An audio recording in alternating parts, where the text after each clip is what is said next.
Welcome, students.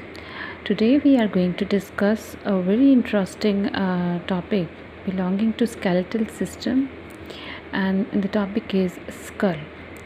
So, a skull is basically the bony framework of the head, which gives protection as well as support to most of the structures present in the head, like brain, various sense organs, soft tissues, etc.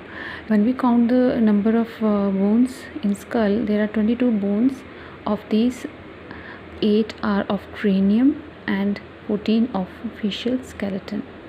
So what do you mean by cranium? Cranium is basic pan-like structure of the head, which gives protection to most of the brain. One is on the which is making the most of the part of the forehead, and that is the frontal bone, which encloses the brain, a part of the brain, as well as it gives protection to the nasal passages. Next is the parietal bone, which forms the most of the side and top of the head, and it is having a little bit of quadrilateral structure. Near to this is another bone, the temporal bone, which is a paired bone, and it forms most of the lateral and side part of this skull. So it carries the inner and the middle ear, as well as through these various cranial nerves pass through. So it is also very sensitive part of the it gives protection to very sensitive part of the brain. So behind this temporal bones, and it is also adjacent to this parietal bone, is the occipital bone, which is basically another unpaired bone, and it is having a little bit of trapezoid structure. In the occipital zone, we have a very big aperture known as the foramen magnum. This foramen magnum gives a way to the spinal cord. Basically, this brain and the spinal cord are basically interconnected through this aperture like structure present in the occipital part. So many times this question is also asked about what is foramen magnum. It's a big aperture through which brain and the spinal cord are interconnected with each other. So condyles help in the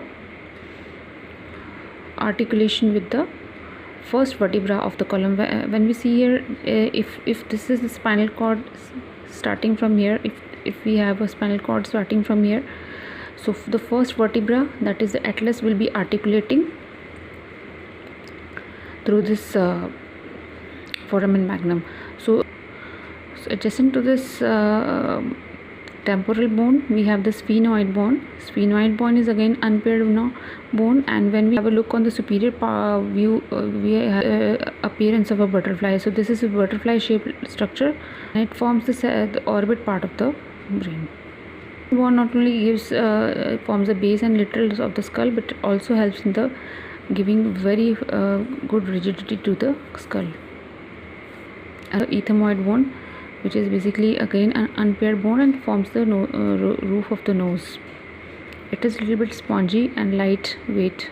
We are left here with the rest of the skull bones, that is the facial skeleton. Look on this facial skeleton.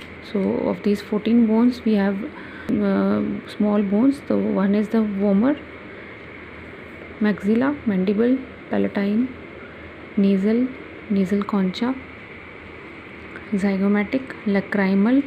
So here, when we just have a look on this diagram, so you can say this zygomatic bone, it has a bone, it basically is the cheekbone, and it is again paired one. Apart from this, the upper jaw bone, and it is a single bone, and which is basically forming the lower jaw as well as the chin. So if we just have a look on these rest of the bones, most of these bones are present in the nasal cavity. So these are the paired one, the nasal bones, which is making 1/3 part of the nose. This we have the lacrimal bones, a pair of lacrimal bones that we know about. It is involved in the tear formation. They have a role in the they support the lacrimal glands. Another one, this is the single vomer bone, and vomer bone is basically again forming the center of the nasal cavity. Then we have another paired bone, palatine bone, which is forming the hard palate. Apart from this, nasal concha, which is basically a spiral shaped bony structure. So this basically is involved in the very important role it has. It helps in the warming of the air, as well as the it adds some humidity to the air, which is passing from the nose to the lungs. So students come to know about the various skull bones. So we have 22 bones, and we have in this lecture we have gone through the 8 cranial nerves and a little bit about the structures and functions, and the facial skeleton also. So I think you should try a little bit about the diagram formation.